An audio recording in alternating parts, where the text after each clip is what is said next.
Vous écoutez Main à la pâte, un podcast dans lequel on va poser des questions approfondies pour en apprendre davantage sur le côté personnel et professionnel des entrepreneurs qu'on peut voir souvent sur les réseaux sociaux, mais qu'on ne connaît pas derrière l'entreprise. Aujourd'hui au podcast, on reçoit mon frère, Frédéric Abatiello, qui va nous parler de l'éducation qu'on a reçue étant enfant, qui est une éducation un peu particulière, je crois, son parcours au sein de l'entreprise et vous allez découvrir comment mon frère Fred est un vrai blagueur.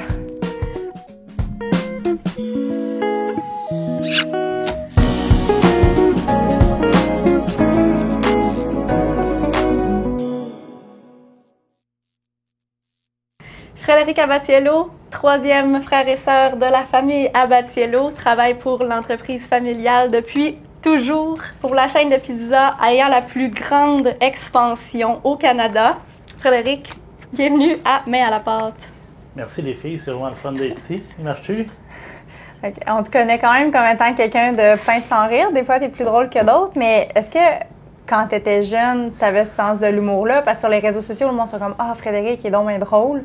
Est-ce que c'est quelque chose que tu as depuis que tu es jeune ou?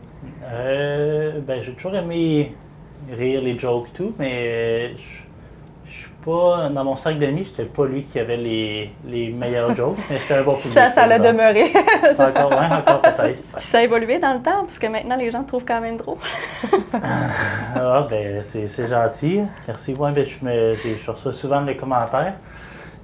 Ça l'a évolué peut-être, oui. Comme c'est mauvais, hein? Puis comment tu décrirais ton enfance?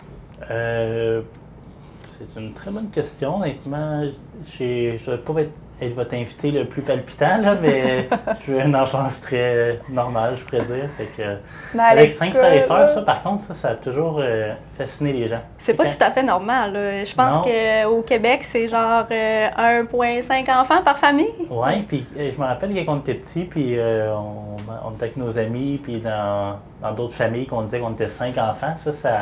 Ça fascinait vraiment beaucoup les gens. Ouais, ça, c'est le monde, je pense qu'ils ne s'imaginaient pas avec 5 enfants déjà. Fait que quand tu leur dis que tu es 5, ça clash. Mais une enfance plutôt normale. Puis à l'école, t'étais comment? T'étais-tu première classe, dernière classe? J'haïssais ça, mais j'avais un deal avec mon père, c'est que je pouvais pas couler. OK. Fait que je faisais toujours l'effort minimum pour passer. Je pense que, dans ce que j'aime, je suis quand même bon, mais quand j'avais pas d'intérêt, puis l'école, ça m'a jamais vraiment accroché. Maintenant, il y a beaucoup de programmes sport-études, mais dans mon temps, c'était moins populaire. Puis je pense que s'il y aurait eu ça m'aurait peut-être plus accroché. Là, j'étais plus là pour passer le temps. Puis, t'as-tu ton secondaire 5? Oui, mon DES avec mention, non, même pas. Fait que là, tu t'es rendu jusqu'à où dans tes études? L'entente que j'avais avec mon père, c'est que il me payait la moitié de ma voiture. Oh! Et puis, pour ça, l'entente, c'était que je devais être inscrit au cégep, parce que depuis qu'on est jeune, mon père, c'est quelqu'un qui est très économe, puis il nous a toujours montré à économiser. Donc lui, chaque année, il mettait de l'argent dans ses REE, puis le gouvernement, il donnait une subvention pour ça, je pense que c'est 500$. Mais il cotise là-dessus sur 16 ans, ça fait 500 fois 16, ça fait 8000$. Bref, je me suis acheté mon auto au secondaire, puis l'entente, il fallait que je m'inscrive au cégep pour qu'il puisse retirer ses REE, puis me payer la moitié de mon auto. Fait que je me suis acheté un char à 6 000$, ils m'ont donné 3 000$, fait qu'il me doit encore 5 000$. Fait que là, tu t'es inscrit au cégep, mais t'es pas allé. C'est ça. J'ai eu mon horaire, puis ça a fini là. J'ai pu arrêter. Fait que là, j'ai conclu que la prochaine étape pour toi, ça a été justement d'embarquer dans l'entreprise familiale. Ouais. C'est quoi l'éducation que tu as eue au travail à ce moment-là? Tout au long de mon secondaire, je travaillais dans le restaurant déjà. J'ai commencé avec mon oncle Lucas, qui était à ce moment-là propriétaire de la succursale sur Bouvier, qui éventuellement lui a racheté la succursale. Mais quand j'ai commencé, je travaillais pour lui. Et puis, fait que je faisais les soirs, les fins de semaine comme un étudiant. Puis, j'aimais vraiment ça. Puis, quand j'étais en secondaire 5, mes frères, qui étaient plus vieux que moi à l'époque, Ils sont encore plus vieux que toi. Depuis, ça va faire maintenant 32 ans qu'ils sont plus vieux que moi.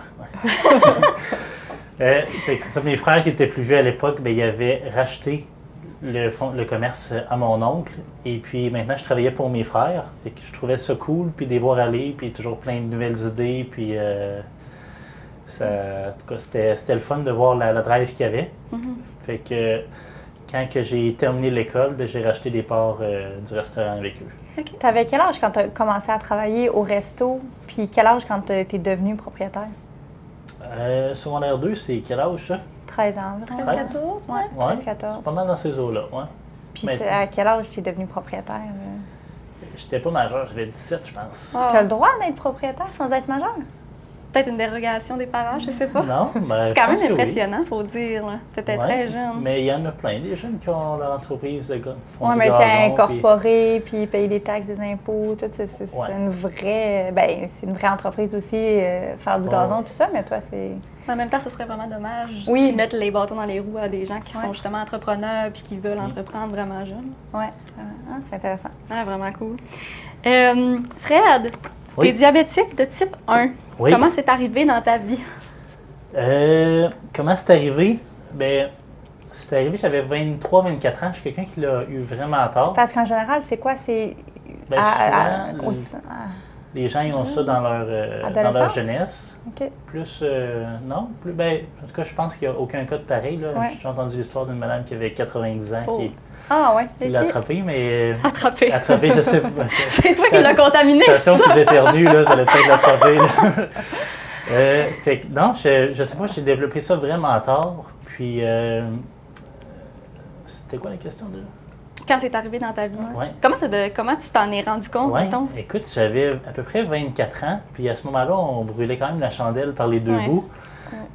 On n'avait vraiment pas des bonnes habitudes de vie. Fait qu'on mangeait pas bien, on se levait vraiment tôt, on se couchait tard. Après ça, on faisait des open close. Fait que le restaurant ouvre à 11h, on arrivait à 10h, on closait à minuit. On allait gamer jusqu'à 5h du matin. Le soleil s'est levé, on allait se coucher, on dormait une couple d'heures, on repartait. En tout cas, j'avais pas des bonnes habitudes de vie, puis je me demande si, quand je regarde dans le passé, si ça l'aurait pas aidé à développer, peut-être, mais en tout cas, on ne saura jamais. Puis quand j'ai commencé à ressentir les symptômes, je ne savais pas à ce moment-là, mais on avait ce que je faisais de l'hyperglycémie. Fait que mon taux de sucre dans mon sang était vraiment élevé, puis je ne savais pas, moi dans ma tête, j'avais soif. Fait que je buvais vraiment beaucoup d'eau. Je devais boire à peu près 5-6 litres d'eau par jour. 5-6 litres? Oui, c'était vraiment... Puis là, j'étais là, mais j'ai soif, il faut que je boive. Ouais. Puis je me questionnais pas, puis je commençais à avoir beaucoup des crampes aussi. OK. Puis après ça, mon père, moi, c'est quelqu'un qui aime ça suivre sa santé. Fait qu'il y avait une machine pour piquer, pour un glucomètre, pour voir le taux de sang dans le sucre. Le taux de sucre dans le sang. C'est peut-être l'inverse dans mon cas. Et puis, fait que là, je me suis piqué. Puis, parce qu'en tout cas, on lisait un peu sur Internet, qu'est-ce que j'ai. Puis, je suis été très proche de mes parents. Fait que je leur disais comment je me sentais et tout. Fait que là, on dit c'est peut-être ça. Puis, quand je me suis piqué, j'étais à 32, je pense. Oh my God. Puis, il faut que tu sois entre 4 et 7, entre 4 et 7, oui, c'est ça. C'est vraiment élevé. Oui, 4 puis 7. Fait que là, c'est d'eau. Il y a peut-être... il est buggé, mon glucomètre ne marche pas, tu sais. Oui, mais non, mais ça confirmait un peu ce qu'on pensait. Ouais. Fait que, c'est là qu'on a commencé à faire plus attention. Puis là, t'es-tu allé consulter tout de suite, mettons, genre? Non, pas de suite. T'as juste fait comme attention, puis là, ça s'est replacé un petit peu. Pas de suite, parce que honnêtement, je mangeais vraiment, vraiment pas bien. Puis je faisais pas beaucoup d'exercice. Puis c'était dans les débuts que j'ai commencé à faire le diabète. Fait que, mon premier réflexe, ça a été de changer l'alimentation, faire de l'exercice. Okay. Puis ça l'a beaucoup aidé. Mais ça ne l'a pas ramené comme ça l'aurait dû. Fait que, je me rappelle, je pense, la première soirée ou en tout cas 2-3 jours après, je me rappelle, j'ai recouru comme 15 km. Puis là, moi, je courais pas parce que j'avais marché un shot pareil. Pour faire descendre ton diabète. Oui, pour faire baisser, les deux extrêmes. Pour faire baisser le taux de sucre. En tout cas, je me dis... ça va sûrement aider. Puis ça l'avait vraiment ramené bas, mais ça reste pas que du moment que je mange, ça compensait pas. Fait que c'est après ça, j'ai même été en Floride faire J'ai pris 3 semaines de vacances. OK. C'est mes premières vacances là, depuis que j'avais acheté mon restaurant. Puis je me rappelle de ces semaines de vacances-là, tu sais, Dédé, il travaillait toujours, tout le temps. Fait que là, avec toute la famille, on allait travailler dans son resto pour qu'il soit capable, tu sais, d'aller là-bas. Oui, ma mère était là, puis elle s'en est... ma mère, Sébastien aussi était là, il fait une coupe de chiffres. Wow! Puis après ça, rendu en Floride, ça s'appelle Hippocrate Health Institute. Fait qu'eux, ils mangent comme... C'est comme vraiment, là, c'est un autre extrême, là. Ils mangent tout cru, puis c'est tout des pousses, puis ce qu'ils appellent des superfoods. Fait que j'ai fait ça un bout, puis ça l'a vraiment aidé à contrôler mon taux de sucre. Par contre, c'était comme vraiment... c'est vraiment santé. C'était pas quelque chose que tu pouvais ramener à la maison puis conserver cette c'est que ça demande, ça demande beaucoup de temps. Parce qu'ils font comme pousser leurs propres affaires, puis là, essayer d'appliquer ça. Ça t'enlève beaucoup de plaisir de la vie aussi, manger ça. Oui, c'est ça, mais c'est là que tu te rends compte que le sucre, c'est comme vraiment une drogue. Puis quand tu décroches pendant 3 semaines que tu n'en prends pas, là, tu ne te ressens plus le besoin. Ah ouais? Mais là, c'est top non plus d'arrêter complètement. Fait que... À un moment donné, j'ai recommencé à manger plus normal, puis j'ai commencé de la médication là, pour compenser. Puis Dédé, au sein de l'entreprise, tu as vraiment occupé plusieurs postes. C'est quoi ton parcours quand tu as arrêté de travailler dans les restos puis que tu as commencé à travailler au centre de service? Tu as occupé vraiment différentes choses. Maintenant, tu es à la construction, mais ça n'a pas toujours été ça? Non. Quand on l'a racheté, l'entreprise familiale, j'ai commencé, on était beaucoup aux opérations. On avait à ce moment-là 13 restaurants corporatifs pour la plupart, quelques franchisés à travers. Donc, on essayait vraiment de maîtriser nos coûts. Fait qu'on était beaucoup on a toujours été dans les opérations, fait que c'était pas compliqué pour nous de coacher aussi les opérations. Après ça, on a commencé à ouvrir des restaurants, dont Saint-Georges, fait qu'on a été passer beaucoup de temps là-bas dans les opérations. Notre première équipe d'ouverture, c'était moi, mes frères et mes sœurs qui allons pas gérer, mais accompagner le restaurant dans son ouverture. Ça a-tu été vendu en franchise, ça, tout de suite, ou ça a été corporatif? Ça a vraiment été drôle parce que Saint-Georges, c'est un restaurant que, au début, on était supposé avoir un franchisé. Finalement, je pense pour une raison ou une autre, ça a tombé à l'eau. Après ça, on était en train je pense qu'on était en train de livrer de la céramique sur le chantier pendant que les gars y apposaient. Puis, il y a un gars qui est venu dans le restaurant, « C'est quoi vous faites ici? Ça va l'air le fun. » Puis, que si vous cherchez du monde, j'ai de l'expérience en gestion, je pourrais aider. Puis, c'est comme ça qu'on a connu Claude. Puis, Claude, aujourd'hui, ça fait 7-8 ans qu'il est avec nous autres. Mon Dieu, c'est comme ça que vous avez connu Claude. C'est quoi? Il a passé en face. Puis... C'est pas mal ça. Oh mon Dieu, quand on parle d'une chance, c'est incroyable. Il est rendu avec combien de restos aujourd'hui, Claude? Claude, 4 restaurants. 4, C'est fou. Oui, 4 restaurants. Il est vraiment occupé. Puis, ça a vraiment été une belle loc. Oui, vraiment. Fait qu'au début, tu étais aux opérations, puis comment tu t'es transposé à la construction? J'ai été mon frère Guillaume, c'est beaucoup lui qui administre l'entreprise puis qui place un peu ses éléments.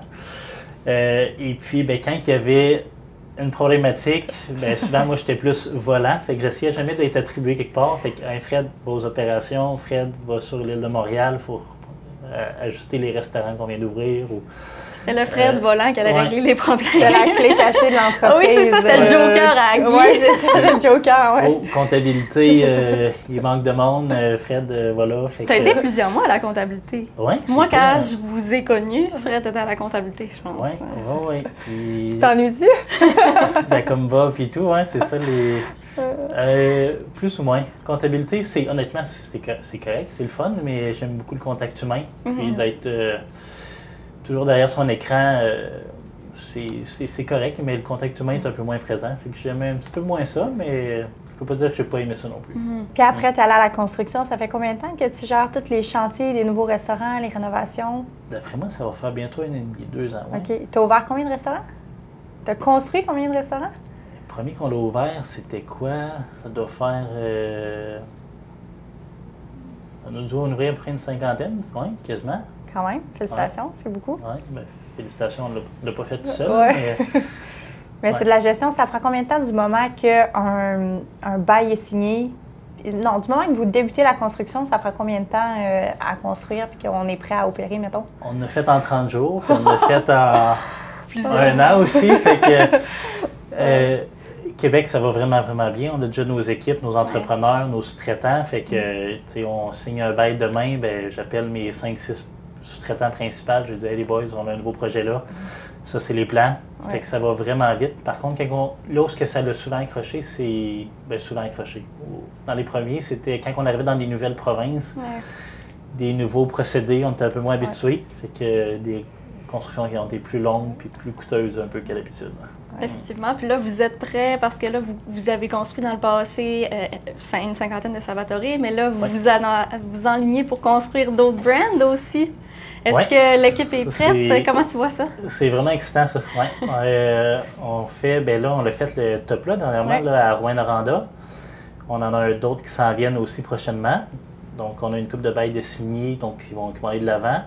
Et puis là, dernièrement, on a chez Mamie qui vient d'arriver. Puis, on a vraiment acquis une expérience dans les dernières années avec la construction dans la restauration. On est vraiment spécialisé là-dedans. Donc, ça va vraiment être le fun, honnêtement. C'est des beaux défis. C'est cool. Puis c'est quoi, mettons, que tu aimes le plus dans la construction? Ce que j'aime le plus, la construction.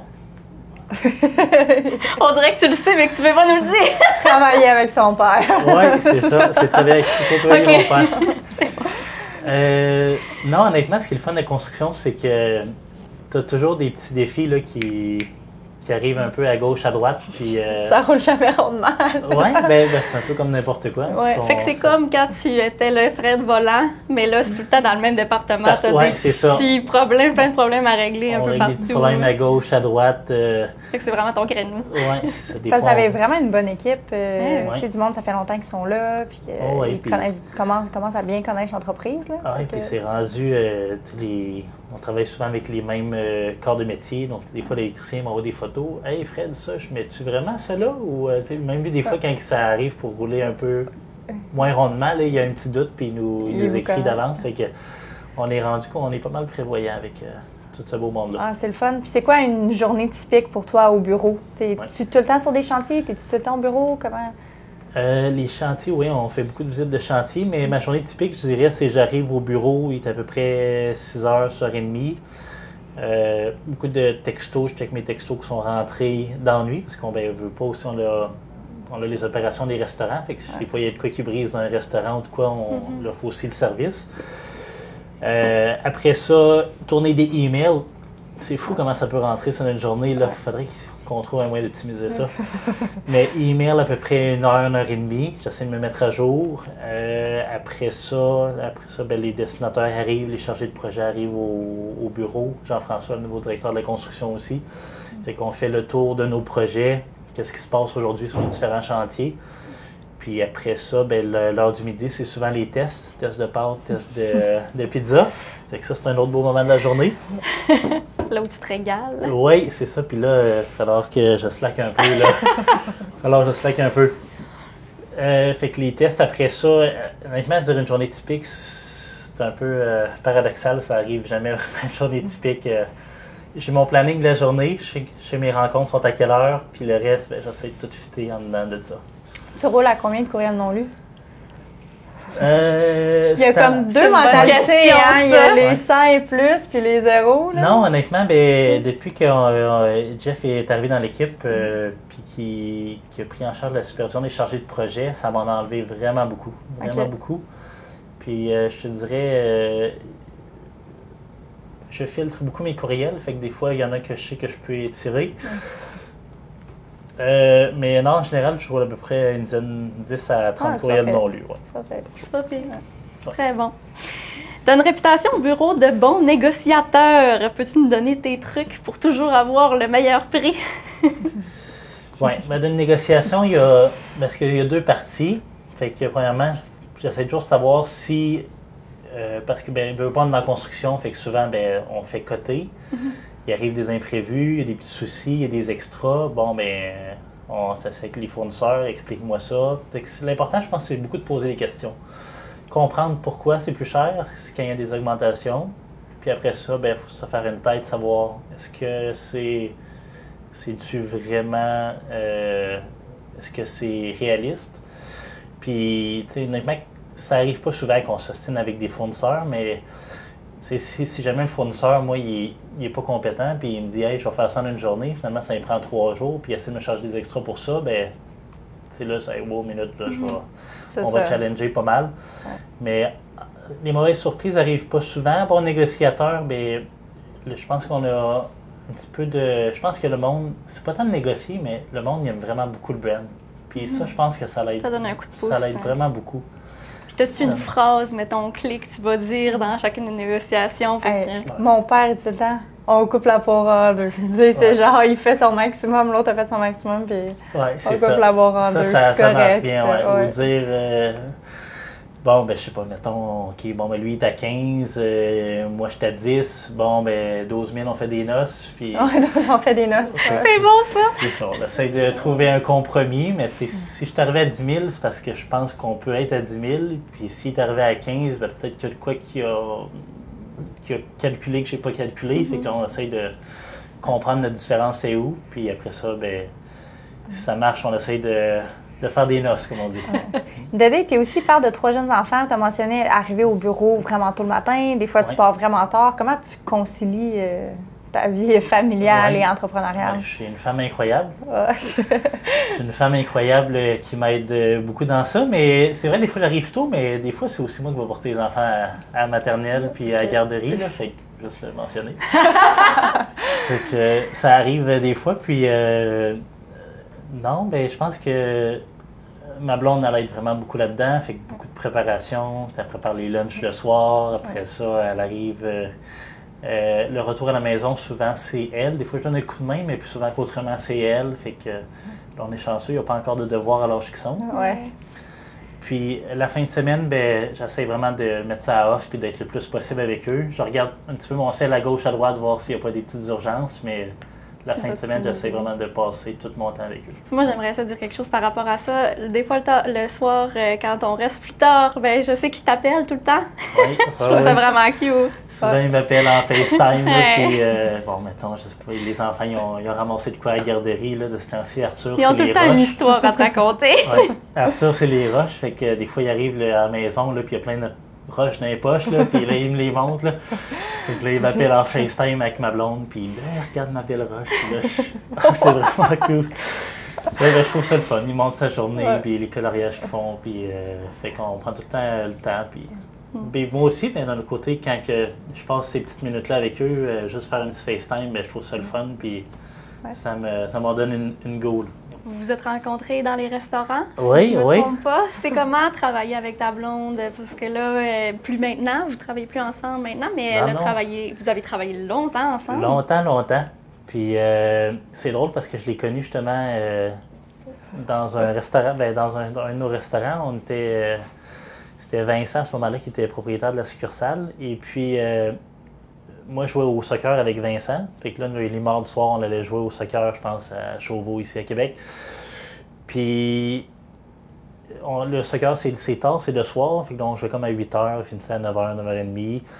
Puis là, j'étais hey Vince, ça a vraiment roulé cette semaine. J'ai reçu ma commande de livraison, pour le restaurant juste tel jour. T'aurais-tu du pépé que tu pourrais me passer? Fait que là, il dit, arrête au restaurant, puis prends une coupe de sac, tu m'y rapporteras, mais que tu aies ta commande. Fait que je suis arrêté au restaurant, puis il y avait une jolie livreuse qui m'a accueilli. Oh. Fait que, c'est ça, comme dans les films. Oui, c'est ça. Puis, fait que là, c'est ça. Puis, écoute, je pense que c'était juste, on s'est juste dit salut. Après ça, on a dû s'ajouter sur Facebook, puis je pense qu'on a commencé à s'écrire, puis c'est comme ça qu'on l'a... Puis là, après ça, non seulement tu as pris du pepperoni à Vincent, mais tu as aussi pris une de ses équipières, puis tu l'as... Oui, Qui est venue travailler dans ton restaurant après? Oui. Au début, non. Bon, on commençait à sortir ensemble, tout. Puis là, ça s'en venait de plus en plus sérieux. Puis on se disait, bon, là, on travaille quand même pas mal ensemble, on habite ensemble. Ça serait pas plus logique qu'on travaille ensemble, plutôt de travailler pour quelqu'un d'autre. Puis c'est là que j'ai appris la nouvelle à Vincent. J'espère qu'il n'était pas trop fâché. Non, il m'en veut pas. On est encore bien amis. C'est bon. Puis, si tu n'avais pas travaillé dans l'entreprise familiale, qu'est-ce que tu aurais fait? Dans quel autre métier tu te serais vu? Avec ton secondaire 5 en poche? Ouais. Je sais vraiment pas, mais j'aurais sûrement trouvé quelque chose que j'aurais aimé. Puis je pense que j'aurais plus été vers quelque chose que j'aime faire plutôt que quelque chose qui est payant. Puis je pense que j'aurais essayé de trouver quelque chose que j'aime, puis j'aurais essayé de grandir là-dedans, je pense. Puis c'est quoi l'importance que tu accordes à la vie sociale en dehors du bureau? Parce que tu travailles beaucoup, tu es souvent avec ta famille. Est-ce que ta vie sociale, c'est le bureau et la famille ou il y a d'autres choses? Non, c'est pas mal ça. Ouais. Vie sociale, c'est tout imbriqué. Pas mal zéro. Mais c'est pas vrai que c'est zéro, c'est que c'est tout imbriqué avec la famille puis le bureau. Oui, c'est vrai. Mais tu sais, des fois, tu sais, c'est quoi, là, il y a du monde qui nous écrivent, on les a pas vus depuis 5 ans, puis ils disent, hey, ça serait le fun de reprendre contact, là. Ben, tu sais, j'ai pas le temps, là, puis ça me tente pas tant, là, tu sais. J'ai mon monde, je suis occupé, puis les enfants, puis tu sais, je ressens pas ce besoin-là de... Mais je pense qu'on est choyé d'avoir du monde au bureau avec qui on travaille, mais avec qui on s'entend bien. Fait qu'on va souper le vendredi soir, ben on y va avec des gens du bureau. Ça, c'est vraiment un gros plus. En famille aussi, tu sais, on ça travaille devient les ensemble. amis, là, ouais, c'est ça. Puis, pour les curieux, là, mettons, ça ressemble à quoi la fréquence à laquelle vous vous voyez en famille? Ben, du lundi au vendredi. Oui, c'est ça. Pendant la journée, OK, le travail. Lundi au vendredi, puis en dehors des heures de travail, mettons. On va sûrement se croiser au moins une fois dans la fin de semaine aussi, là. Oui, ben, les lundis soirs, on a notre souper de famille, puis une des 2 journées de week-end, on va être ensemble. Je dirais, ouais. Quand même. À part pendant les congés de maternité, là, on se voit pas mal tous les jours. C'est ça. Mais des fois, tu sais, on a 17 enfants de 1 à 13 ans. Là, donc, il y a eu vraiment beaucoup d'enfants en même temps. Mes belles-sœurs ont eu le loisir de prendre des beaux congés de maternité. Ma soeur et moi, tu sais, aussi, là, on avait des journées de congés, tout ça. Fait que des fois, on se voyait quasiment chaque jour chez l'une ou chez l'autre. On allait au parc avec nos enfants. C'est ça, la fin de semaine, moi, j'ai Anna, la fille à Sébastien. Elle m'envoie, elle prend le téléphone à son père, puis elle m'envoie un message, là. Allô, est-ce que Félicia veut venir jouer à la maison? Je montre ça à Félicia. Félicia répond, allô, Anna, oui, je veux venir chez toi. Fait que là, ben, là, je vais porter les enfants chez mon frère, ou des fois, c'est l'inverse. Fait que c'est sûr qu'on va se croiser, puis... Oh, c'est fin. Puis, vous connaissez définitivement un très beau succès avec l'entreprise de Pizza Salvatore et le groupe Abatiello. T'as pas une voiture d'une marque de luxe, t'es toujours habillé en Salvatore, t'as une montre de Temu, à ce qu'on m'a dit. Non, celle-là, c'est pas sur Temu, là. Oh, là, il t'a insulté, là. Celle-là, là, je me suis fait voler bien raide, en plus, là. Oh. Ouais, c'est un souvenir quand j'ai été en Italie avec ma blonde il y a 1 an, puis il y avait une boutique Ferrari à côté à Rome, puis là, je l'ai acheté, puis je me dis, crime, c'est vraiment cher. Puis ça, genre 300 €, mais c'est comme 500 pièces canadiens. Puis après ça, je vais checker sur Internet, je la vois 200 pièces, j'étais vraiment fâché. Fait que là, tu t'es mis beau pour nous aujourd'hui. Oui, ben là, je suis en période, je suis en déménagement. Fait que, ben, tu sais, j'ai plein de monde Temu, là, à 10 pièces. Fait que là, je les ai toutes mis dans une boîte, puis là, ça dans une boîte quelque part. Mais là, ouais, celle-là, elle vaut à peu près une centaine de pièces. Tu montres là? Donc, outre la montre, est-ce que tu dirais que c'est toi le moins matérialiste de tes frères et sœurs? Moins matérialiste, oui, ben peut-être, oui. Honnêtement, j'ai pas... je conduis un Kia, ça doit faire 10 ans. Fait que, ouais, je n'accorde pas d'importance à ça, mais par contre, je suis un gars qui tripe ses motos. Fait que souvent, l'été, ben, je vais m'acheter une moto, je vais la revendre à l'automne. C'est ça. J'achète souvent des petites bébelles, là, mais c'est des achats réfléchis. Là. J'essaie de l'acheter quand ils sont pas chers, puis de les revendre. Fait que je perds pas trop d'argent avec ça. Toi, Élie, es-tu d'accord avec ça? Oui, bien, je pense qu'on est tous pas beaucoup matérialistes chez nous. Je sais pas... Peut-être qu'attends. Matérialiste, je sais pas, matérialiste, moi je le vois beaucoup comme quelqu'un qui est comme trop fier de ce qu'il possède. C'est bien. Ouais. Pas nécessairement dans la quantité ça n'a pas besoin d'avoir une Porsche ou une... C'est juste, hey, mon set de couteau, c'est ça, puis mon set de couteau, il est vraiment hot, puis il m'a vraiment coûté cher, c'est vraiment des bons couteaux. Ça peut être avec n'importe quoi. Là. Ouais. C'est plus dans l'attitude que dans la possession. Ben, moi, je pense que oui. Je pense que ça serait plus une attitude d'être matérialiste que... Ouais. Non, je comprends. Dans ce cas-là, j'appuie aussi. Dans la famille, vous n'êtes pas très matérialiste. Non, je pense pas. Lorsque vous avez reçu une offre par une grosse chaîne, l'offre pour acquérir Pizza Salvatore, est-ce que tu étais plus d'avis de conserver l'entreprise dans la famille et continuer de travailler pour l'entreprise ou de vendre? Quand on a reçu l'offre du gérant de la restauration, qu'on nommera pas, mais c'était à la fois tentant puis en même temps rassurant parce qu'on se dit on travaille comme des fous pendant. Ça va faire.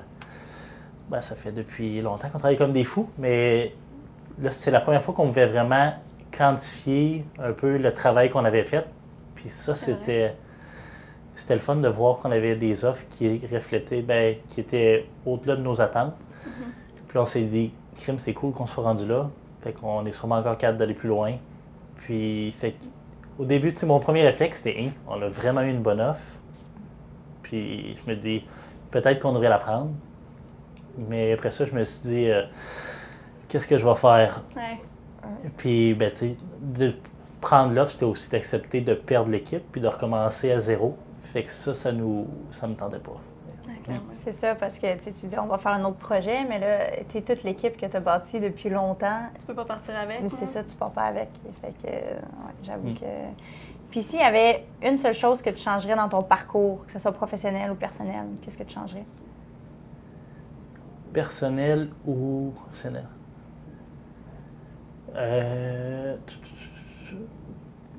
Je pense pas que je changerais quelque chose, mais je pense que maintenant, quand je regarde en arrière, il y a pas des erreurs, mais un cheminement qui m'a pris plus de temps à faire. Comme quoi? Avant de connaître Sabrina, j'étais marié avant. Puis, j'étais pas bien dans cette relation-là, puis je le voyais pas à ce moment-là. Puis, moi, j'étais beaucoup, je voyais mes parents qui étaient mariés, ça faisait X nombre d'années. Puis là, je me dis, l'amour, c'est ça. Puis, des fois, ça va pas comme on veut, puis il faut que ça fonctionne. Mais je me dis, avoir su que ça aurait été ça après, j'aurais mis un terme à ça. C'est ça. Mais quand Mais en même temps, le timing a fait en sorte que ça t'a permis de rencontrer Sabrina c'est ça. par la suite. Il n'y a rien qui arrive dans rien pour la vie. Où tu vas en venir. Ouais. Mais fait qu'il n'y a pas de... Personnellement puis professionnellement, il n'y a rien que je pense que je changerais. On a vraiment eu un beau terrain de jeu, si je pourrais dire comme ça. On a vraiment appris dans ce qu'on a fait. Puis ça fait aujourd'hui les personnes qu'on est. Donc, il n'y a rien que je changerais dans ça. Effectivement. Merci beaucoup, Fred, d'avoir accepté notre invitation à Mère à la Pâte. Ça fait plaisir. Merci à vous.